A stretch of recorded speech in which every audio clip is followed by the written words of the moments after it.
vámonos en chinga loca.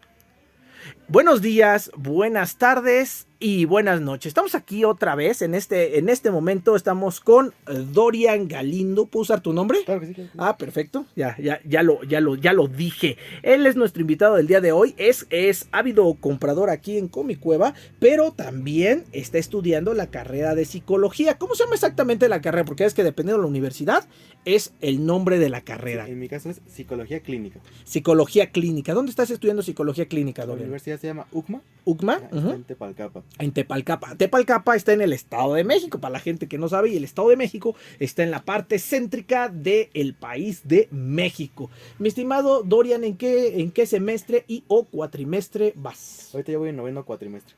¿Cuántos cuatrimestres son? 12. O sea, estoy al último round. El último estironcito. Para los que no sepan, pues yo conocí a Dorian, ¿qué? Te conocí cuando estabas en la preparatoria. Preparatoria, ya tiene un ratito.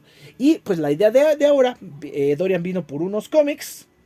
¿Qué cómics te vas a llevar? A ver, primero que nada, cuéntanos por qué esos cómics, por qué te gustaron esos cómics, para que le sirva de recomendación para otras personas. Ok, en este caso vi que te llegó este cómic de Fear Itself.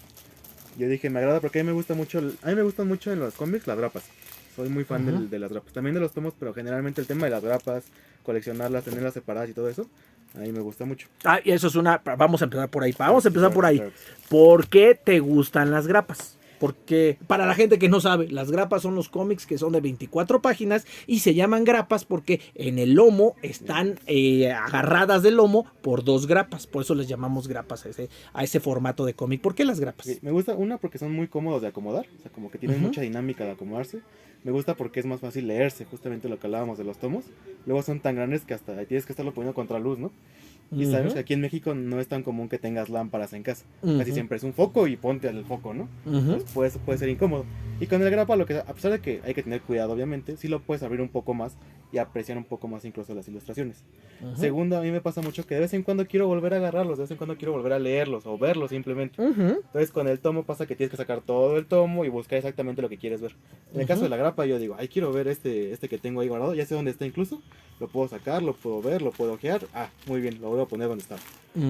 Siento que son en ese caso muy prácticos y aparte se pueden exhibir muy bien.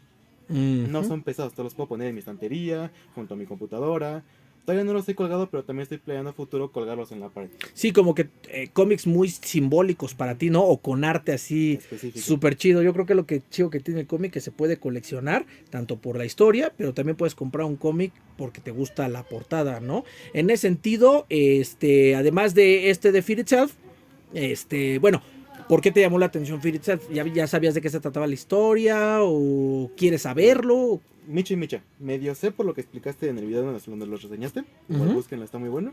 Y siguiente, porque también no sé finalmente en qué termina o qué pasa durante el curso. Que quiero leerlo, y es la primera vez que voy a leer un evento con todos los tag-ins, así completo. ¿Es la primera vez? Por ejemplo, leí Avengers contra X-Men, pero leí el tomo, que viene viene un número antes del 0, luego viene el 0 al 12.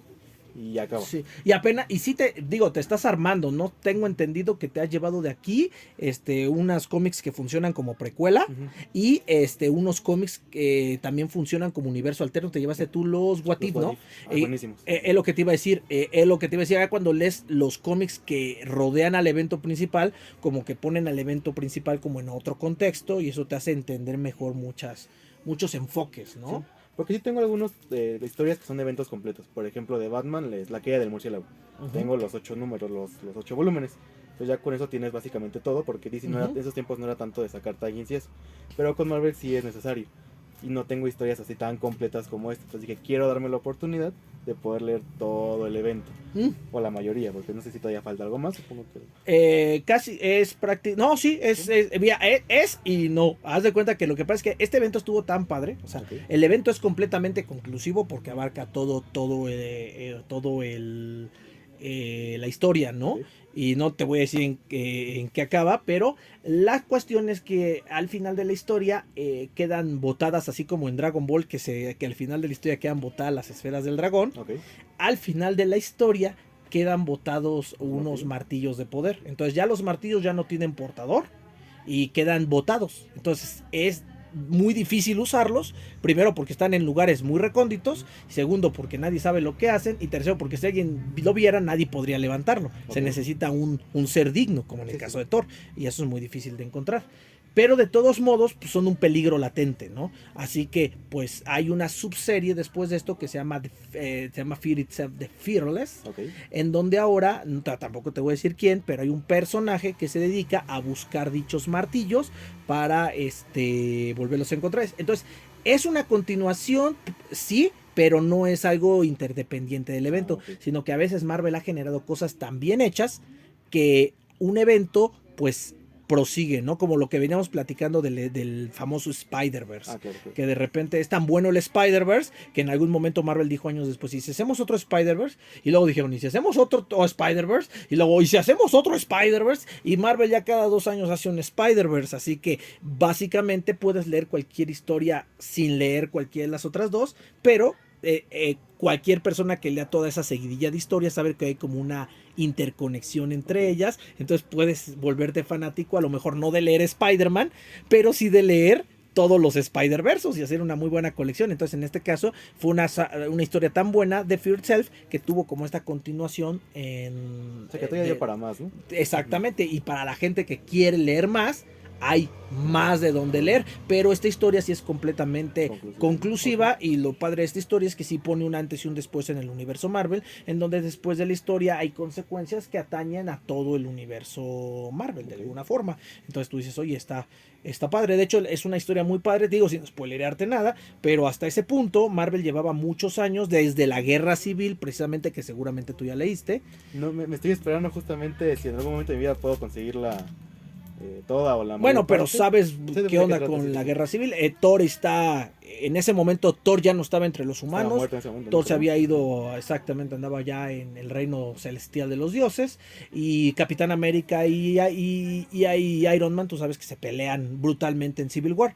Entonces eso sucedió como en el 2007 más o menos, 2007, ¿no? Y durante muchos años, como hasta el 2013 que salió esta saga aproximadamente, durante 2012-2013 que salió esta saga, fueron como 5 años en que los Avengers no tuvieron una alineación con Thor, Capitán América y Iron Man juntos. Okay. Siempre estaban uno en un equipo, otro en otro equipo y otro en otro equipo. Entonces en Fear Itself, digo, sin spoilerar más, no te voy a decir ni cómo ni cuándo, pero vuelven por primera vez después de 5 años a estar juntos el Capitán América, Iron Man y Thor en un solo equipo, unidos por un fin común. Entonces se siente como en Endgame, cuando el Capitán América dice Vengadores unidos. Claro. De hecho, pues para la gente que todavía no le entra a leer cómics, esto es como un Endgame, pero con esteroides, porque aparte vas a ver a los personajes de Marvel empuñando habilidades que normalmente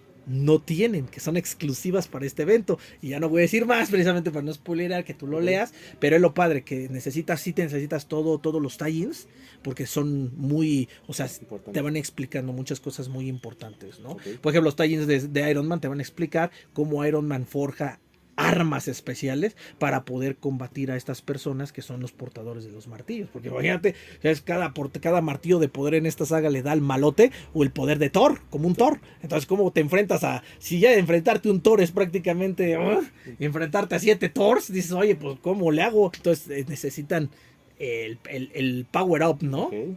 Sí, pues sí. ¿Y qué otro te pasa? Bueno, independientemente de esto, vi que te había llegado este cómic, el Edge of Spider-Man número 5. Ajá. Lo que me interesó fueron varias cosas. Primero, la portada. Ajá. O sea, me encanta que es mitad de Spider-Man y mitad de Evangelion, ¿no? Es como esta fusión toda locochona. Sí, de anime. Y siguiente, pues que está escrito por Gerard Way. ¿Quién es Gerard Way? Para los que no lo conocen, es el cantante primero de My Chemical Romance. Él era el cantante, y que aparte, por lo que estoy investigando, creo que él era de todas las ideas, ¿no? Como el compositor, todo ese apellido. Y luego después, durante las giras, tengo entendido, él se dedicó a escribir un cómic muy famoso. En su momento fue Umbrella Academy. Entonces, pues ahora sí que sí. Ha estado en el mundo del arte y del cómic bastante pesado. Uh-huh. Tengo entendido que Umbrella Academy fue considerado el cómic de su década. O sea, que fue el mejor cómic que hubo entre el año, o sea, el mejor cómic independiente, el cómic que no es de Marvel o de DC, fue el mejor cómic del año 2000 al 2010. Okay. Y yo diría que en general, porque o sea, no es que desmetifique a Civil War, porque Civil War del 2006 del 2007 de Mark Millar también es muy buen cómic, pero finalmente es un cómic pues que tiene atrás a personajes muy importantes y que por eso pues se entiende que se va a comprar de forma masiva, ¿no? Pero Gerard Way verdaderamente hizo que un cómic de personajes exactamente creados desde cero se vendiera de forma masiva, y la verdad que el cómic sí está muy bueno. Y pues si alguien no lo ha leído, pues también leer Umbrella Academy es facilísimo, porque son 3 miniseries, son 18 cómics, 19 cómics aproximadamente, entonces leerlo es fácil. Sí, y esa parte es hermosa. Yo cuando lo leí me quedé así que encantado. Sí. Y aparte también tengo entendido que hay escenas aquí en este cómic donde se ve cómo están arreglando o reparando el traje. Y esos personajes que son los que están reparando son referencias a Akira. Sí. O sea, leer este cómic implica, o sea, no nada más fue el escritor, sino que también el ilustrador hizo muchísimas referencias a animes. Entonces sí necesita hacer ahí un docto del anime para entender las referencias de ese cómic en particular, que precisamente es parte de todo el arranque del Spider-Verse. Y yo creo que fue una de las cosas que puso el Spider-Verse en la historia, ¿no? Que tiene un desarrollo de los personajes muy padres, que aunque en este caso solo tuvo un único cómic de 24 páginas, Penny Parker, y que fue un one shot, pues mira, ya Penny Parker ya tiene juguetes, ya es parte de una película, ya viene la segunda película donde va a salir Penny Parker. O sea, como una historia bien escrita de Gerard Way automáticamente le va a hacer a Marvel lucrar con ese personaje por los siglos de los siglos. Entonces, esto estuvo genial, la verdad. Pero bueno, Mira, te voy a hacer preguntas porque la realidad es que la idea de este video y de las partes subsiguientes es hacerle preguntas a Dorian desde su punto de vista como psicólogo ya prácticamente egresado, cómo está viendo ciertas circunstancias de cómo atañe al mundo geek muchas cosas. Y mi primera pregunta sería cómo ves tú la situación de los cómics. De por sí estamos en un país donde la gente no lee. Culturalmente los mexicanos no gustan mucho de leer, tienen promedios de lectura muy bajos anualmente. Lo busqué y tengo entendido que son más, o sea, como que el más alto es 4 libros al año. Sí, normal, o sea, el estándar de un mexicano promedio es de 1.5 libros por año, y eso pues estoy hablándote de la gente que lee. Ajá. Porque habrá gente que te diga, no, aquí no leemos ni un librito por año. Entonces, desde tu punto de vista, ¿cómo ves esta situación de los costos ahora con los precios de los cómics? ¿Eso va a influir en las personas para que lean aún menos? Sí, porque mira, por ejemplo, si de por sí las personas ya se quejan por el precio de las tortillas, que es de 15 pesos a 25 pesos, ahora imagínate que es algo que se come diario, ahora imagínate en el caso de algo que se tiene que leer, ¿no? O sea, finalmente el golpe sí es fuerte, porque aquí en México no tenemos una cultura del dinero tan estable. O sea, en la escuela jamás te van a hablar de dinero, tus papás rara vez te van a hablar de dinero. Incluso muchas veces pasa, ¿no? De que no sabes cuánto gana tu papá o tu mamá, en el caso de que trabaje. No sé si a ti te pasaba de niño, ¿tú sabías más o menos cuánto ganaban tus papás? Alguna vez hice la pregunta, y como ves, como tú comentas aquí en México, como que existe un tabú de no decir eso. Mi hijo sí me ha hecho esa pregunta y he intentado hablar más directamente con él acerca de ese tema, porque precisamente me gusta mucho hablar de ese tema del dinero. Precisamente porque necesito que él se dé cuenta de cuánto se necesita para llevar a una vida digna, ¿no? Claro. Porque pues como dices, ahora ya hay cosas que no deberían serlo, como las lecturas. Para mí las lecturas deberían ser algo que fuera casi gratuito, y de alguna manera en algún momento el cómic aquí en México fue tan económico, pero tan económico, que le decían pues que era un pasatiempo de pobres, porque pues cualquier persona, incluso las personas de la clase trabajadora más austera, podían ir al puesto de revistas y comprarse su cómic casi diario para estar leyendo y entretenerse a lo largo del día, porque costaba una cuestión de centavos. Sí. Sí, pues mira, bueno, finalmente también esto que comentas, lo que va a desembocar en un futuro es que si a tu hijo de por sí no le hablas de cómo manejar el dinero, a la hora de que él lo tiene, ¿qué pasa? Que se desperdicia muy comúnmente, porque no jamás entendieron qué pasaba. Muchas veces pasa incluso la primera vez que te toca pagar la luz o pagar los servicios. Tampoco pagábamos tanto por esto, ¿no? O sea, este recurso tan vital que yo tenía diario, como la luz, como el gas y eso, ahora que yo lo tengo que pagar, ¿cómo resulta que resulta que es tan caro? ¿no? O que tiene precios elevados y que depende de cada mes, o sea, ni siquiera es como fijo, es un costo que varía. Entonces estás muy desequilibrado, no sabes en qué gastar y pues ya a la hora de tener que comprar cosas como cultura, que venían siendo libros, pues se vuelve complicado, porque ya no te alcanza o es algo como un lujo que ya te tienes que comprar, lo cual es muy malo, porque ahora ver un libro o un cómic como lujo tendría que ser todo lo contrario, ¿no? O sea, como bien comentas, tendría que ser prácticamente pan de cada día. Si hoy tengo que leer, agarrar y leer algo, o sea, tengo que cultivarme también como persona. Y tener la oportunidad de leerlo físicamente, porque muchas personas dicen, bueno, es que yo sí leo en mi teléfono, lo cual no, o sea, no tengo ningún prejuicio contra las personas que lean gratis en internet, al contrario, ya están todos los cómics, todos los libros que ustedes quieran están gratis en internet. El problema, mi prejuicio no es contra la lectura digital, sino contra los teléfonos. Claro. Les explico, es un consejo que yo les doy.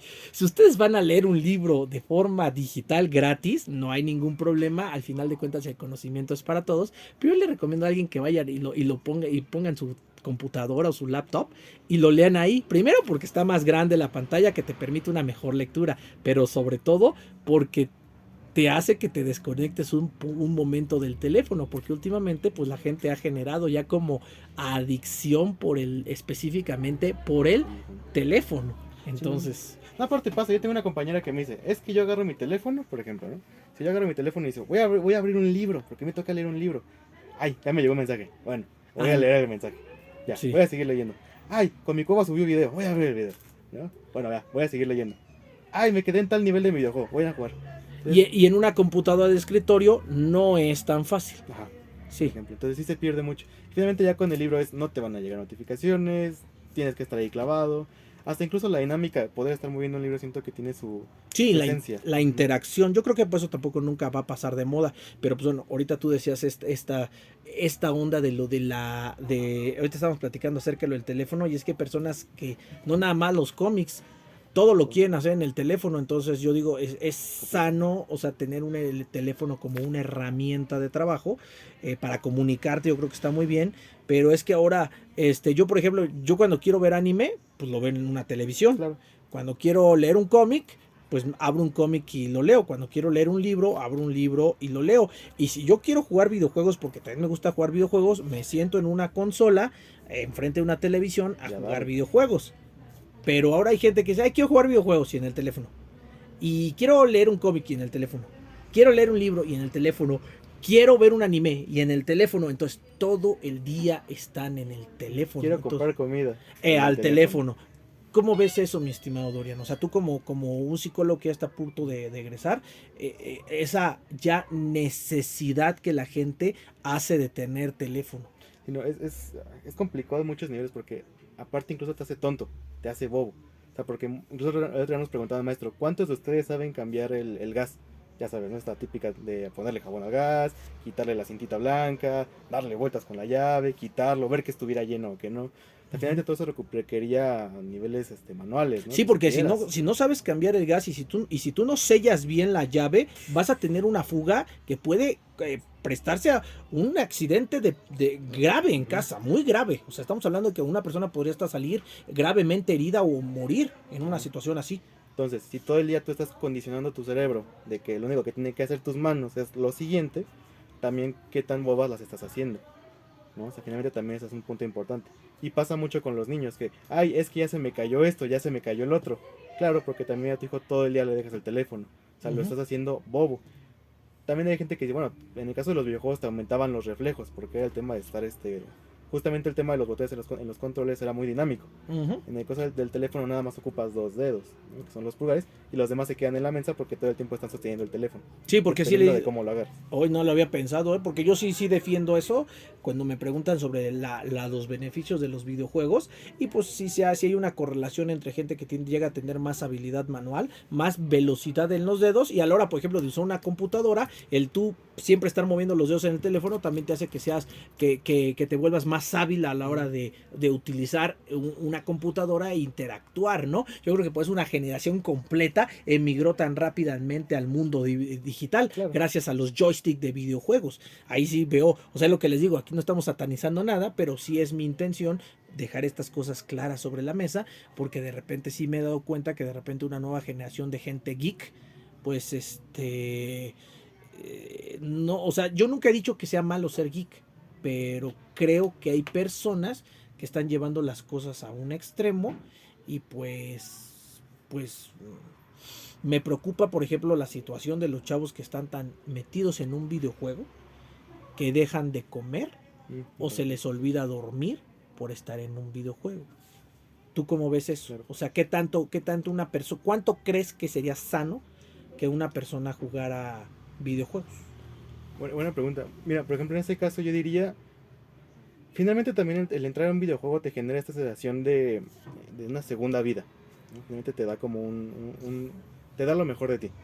Vamos a poner un ejemplo muy fácil. Ahorita, ¿qué videojuego te gusta mucho? ¿Qué estás jugando ahorita, por ejemplo? Yo, mira, que yo ya soy una persona súper retro. Ajá. Y yo ya no juego videojuegos muy modernos. El que sea el momento, el que Yo sea. estoy jugando yo de repente, el último que jugué nuevo es el de las Tortugas Ninja, La Venganza de Shredder. Ok. Precisamente porque tiene una mecánica de juego muy similar a los videojuegos de Konami de los años 80. Ok, vamos a tomar ese ejemplo, si me lo permites. En Claro. este caso, claramente las tortugas ninja que tienen, son unos personajes diferentes, tienen un cuerpo diferente, ¿no? Es una parte diferente. Segunda, son muy ágiles, ¿no? Y finalmente también es una idealización del humano, en un momento querer ser muy poderoso con sus propios órganos, ¿no? Claro. Yo puedo esquivar, yo puedo pelear, yo puedo tener cualquier herramienta y con eso combatir contra el malo.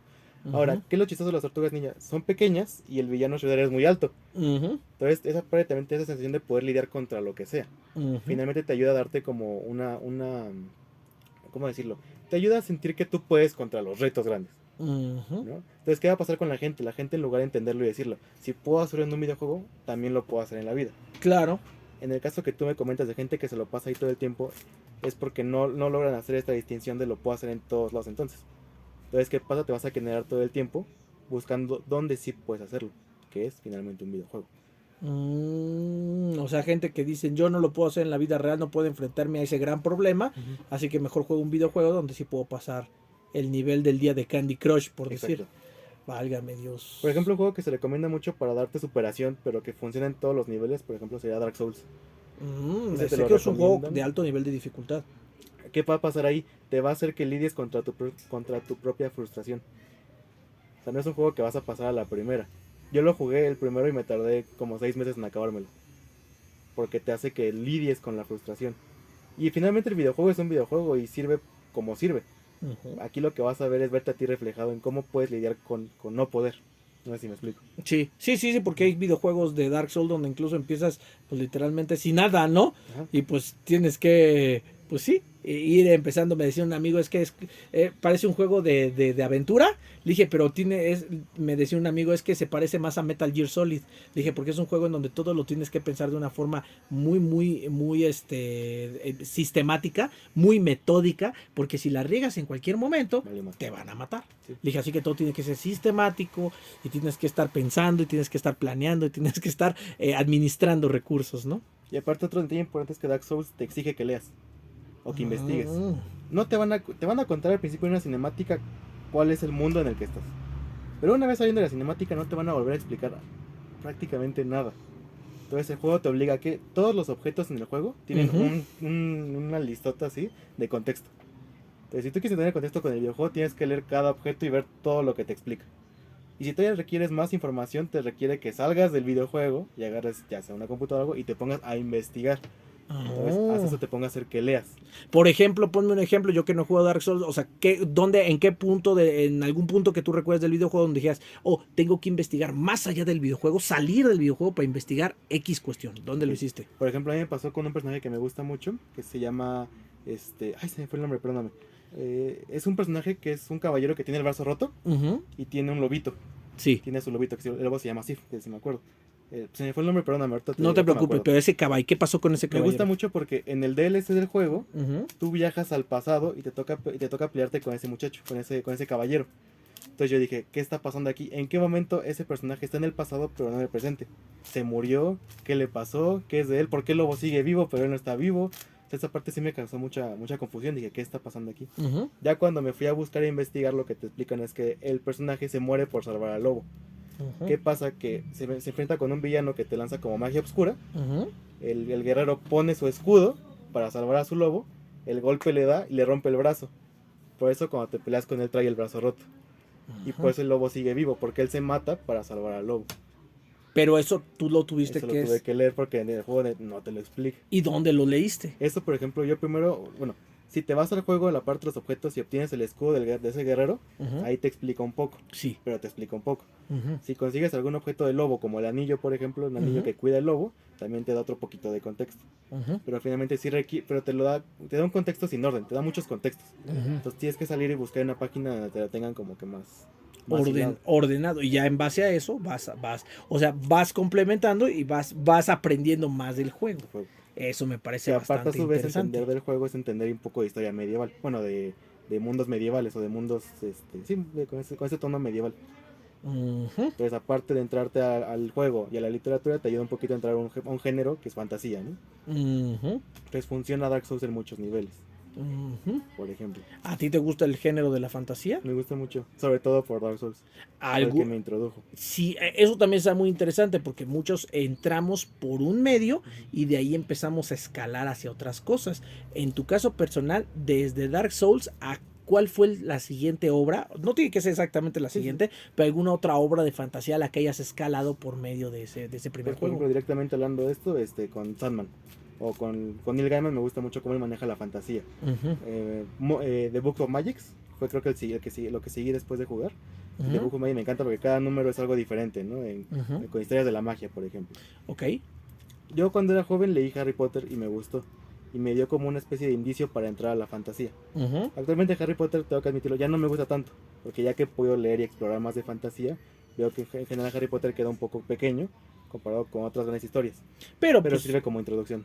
Siempre he dicho que Harry Potter es una excelente historia de introducción para el género de la magia y la fantasía, ¿no? Más bien la cuestión es que yo creo que sí tienes que darte la oportunidad de conocer otras obras para que te des cuenta hasta dónde se puede, pues, estirar ese género, ¿no? Todas las cosas que puede llegar a dar, ¿no? A mí, por ejemplo, me pasó ahorita que mi esposa está viendo Game of Thrones. Okay. Y también después de verlo con mi esposa, yo no lo quería ver porque dije, bueno, es que yo ya estoy muy metido en esto, entonces siento que no va a ser para mí.